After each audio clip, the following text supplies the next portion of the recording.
मृत्युंजय. लेखक शिवाजी सावंत. भाग 143. आघाडीची रणफळी फोडून आत घुसलेल्या कर्णाची आणि युधिष्ठिराची गाठ पडली.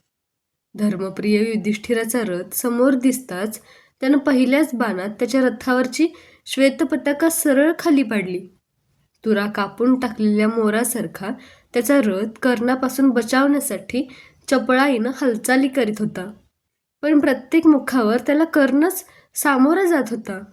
प्रत्यक्ष अंगावर बाण न फेकता रथाच्या दंडांत आणि लाकडी भात्यांच्या तोंडावर कर्ण असे बाण रुतवीत होता की हातात धनुष्य असूनही त्या रुतलेल्या बाणांमुळे युधिष्ठिराला काही हालचालच करता येत नव्हती. बराच काळ युधिष्ठिराची अशी त्रेधा करून शेवटी त्यानं त्याचा सारथी इंद्रसेन याला रथावरून कोसळविला. इंद्रसेन क्षणातच गतप्राण झाला. एकाकी पडलेल्या युधिष्ठिराला सहाय्य करण्यासाठी दृष्टद्युम्न, सात्यकी, द्रौपदीचे 5 पुत्र, शिखंडी, भीम व नकुल सहदेव असे सगळे धावले. त्यांचं भोवती पडलेलं कडं तो राधेय असा भेदीत होता की त्यांना एकवटून हल्ला करण्याची संधीच मिळत नव्हती. पहिला प्रहर संपत आला तशी आकाशातील अभ्र आता निवळून निघाली. कुरुक्षेत्राची भूमी उजळून निघाली. आपल्या किरणांनी सर्व चराचरांत चैतन्य ओतणारा आकाशाचा सम्राट सवितृ पूर्वेला उभा ठाकला. त्याचे उबदार किरण दंडाला स्पर्शताच कर्णानं एक क्षणभरच आपलं विजय धनुष्य थांबविलं. डोळ्यांचं मूक करून तो त्या तळपत्या सूर्यबिंबातील तेजोरस घटाघटा पिऊ लागला. त्याची 30 मदिरा होती. त्याचं धनुष्य थांबलेलं पाहून त्याचा सारथी शल्य सुतपुत्र, ए सुतपुत्र असं म्हणून त्याला सावधानतेचा संकेत करू लागला. शल्याला सत्य माहीत नव्हतं आणि असतं तरी ते आकलनीय नव्हतं. सूर्यदर्शन होताच शरीराबरोबर त्या महावीराचं मनही फुलून निघालं. समोरची युद्धभूमी त्या सोनेरी आकाशवीराला कसपटा समान वाटू लागली. क्रौंच पक्षाच्या पिसांसारखे रंगीत बाण फेकत तो प्रभद्रक, चेदी आणि पांचाल यांच्या पथकांत शार्दूलसारखा गर्जना करीत घुसला. तो युद्धात गुंतला आहे ही संधी साधून महापराक्रमी भीम कौरव सेनेतील मद्र, गांधार, सैंधव यांच्या पथकातील हजारो सैनिक भरतीच्या समुद्रानं धुंदपणानं किनारा तोडावा तसे तोडीत चालला. आपल्या शक्तिशाली पुत्राचा घटोत्कचाचा अंत कर्णानं केला याचं शल्य मनात रुतलेला वायुपुत्र भीम समरांगणावर कुठं कर्णाचा पुत्र आपल्या भक्कम बाहूंच्या विळख्यात कवटाळायला मिळतो काय याची भिरभिरत्या डोळ्यांनी संधी पाहत होता. आणि त्याला ती संधी मिळाली. संकुल युद्धाच्या धुमाळीत कर्णापासून क्षणाक्षणाला दूर होत चाललेला प्रसेन त्याच्या दुर्दैवानं नेमका भीमासमोरच आला. हिमालयाच्या लांब रुंद आणि उंच शिखरासमोर निषाद पर्वताचं टेकाड उभं असावं तसा तो भीमासमोर दिसत होता. पण निषाद पर्वताच्या भक्कमपणानंच तो भीमासमोरही उभा ठाकला. तो विक्रमी कर्णपुत्र भीमाशी अर्धा घटका लढला. पण शेवटी भीमानं फेकलेल्या एका चंद्रमुख बाणानं घायाळ होऊन धरतीवर कोसळला. तडफडून गतप्राण झाला. प्रसेन पडला, भीमानं पाडला. ही वार्ता कर्णोपकर्णी होत शेवटी कर्णाच्या कानांवर पडली. चेदी, पांचालांची पथकं दूर सारीत तो भीमाच्या ध्वजावर लक्ष ठेवीत आपल्या गतप्राण पुत्राजवळ आला. त्याचं निश्चेष्ट कलेवर पाहून त्याच्या हातातील विजय धनुष्य थरथरलं आणि क्षणातच हातातून खाली कोसळलं. प्रसेना असं म्हणत तो रथावरून धरतीवर झेपावला. आपल्या पालत्या पडलेल्या प्रिय पुत्राचा मृतदेह सरळ करून त्याचं धुळीत माखलेलं मुख त्यानं ओंजळीत घेतलं.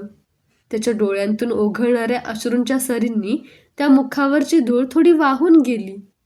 काही जळजळीत तप्त अश्रू कुरुक्षेत्राच्या भूमीत विरले. वर उठून त्यानं क्षणभर आकाशाकडे पाहिलं. त्याच्या उंच विशाल देहाच्या छायेत पडलेला त्याच्या पुत्राचा महानिद्रा घेणारा देह कौरवांच्या प्रेत उचलणाऱ्या पथक प्रमुखांनी उचलला. त्यानं निग्रहानं पाठ फिरविली. जीवनातील सत्य वाटणाऱ्या आभासांकडे, योद्ध्याला ठायी ठायी महापाशात बद्ध करणाऱ्या मायावी जगाकडे. हत्तींच्या गंडस्थळावर सिंहानं झेप घ्यावी तशी तरातर चालत येत त्यानं पुन्हा आपल्या उंच रथावर झेप घेतली. कण्यांची घरघर चालू झाली. ठिकठिकाणी असलेले खाचखळगे पार करताना रथाला बसणाऱ्या हादऱ्यांनी त्याच्या रथचक्रातील डाव्या चक्रावरची लोखंडी काढणी आता झिजत आली होती. पण त्याकडे लक्ष देण्या एवढा समयही त्याला आता नव्हता. क्रोधाग्नी ओकणारे त्याचे डोळे भीमाला शोधित होते. तो कडाडला, मद्रराज शल्या, भीमाला गाठ. शल्याचा आसूड कडाडत पांढऱ्या घोड्यांच्या उन्हात तळपणाऱ्या तजेल पाठींवर ओढू लागला. समरांगणाच्या डाव्या दिशेला त्याचा ज्येष्ठ पुत्र वृषसेन आणि नकुल यांची अंगावर रोमांच उभारणारी पंजेफाट जुंपली होती. नकुलासारख्या कसलेल्या पांडव योद्ध्यालाही तो ज्येष्ठ कर्णपुत्र कुठंच हार जात नव्हता. उलट आपल्या पराक्रमाला वाव मिळणारी ही संधी एकनिष्ठेनं उपयोगात आणत होता. नकुलाला संत्रस्त करीत होता. मी कर्णपुत्र वृषसेन असं म्हणून नकुलाला डिवचून अंगावर घेत त्यानं त्याला एक प्रहरापर्यंत बाणफेकीनं पूर्ण घेरून ठेवलं. जसं कर्णापुढून केलं तसं वृषसेनापुढून पलायन करण्याशिवाय दुसरा मार्गच नसलेला विरत नकुल आपल्या सहाय्यासाठी इकडे तिकडे उत्कंठेने पाहत होता. पण अर्जुनासह तीनही पांडव संकुल युद्धात कुठं कुठं लढतायत हे त्याचं त्यालाही कळेना. त्यानं शंख फुंकून मदतीची आर्त हाक देणारे करून बोल काढले.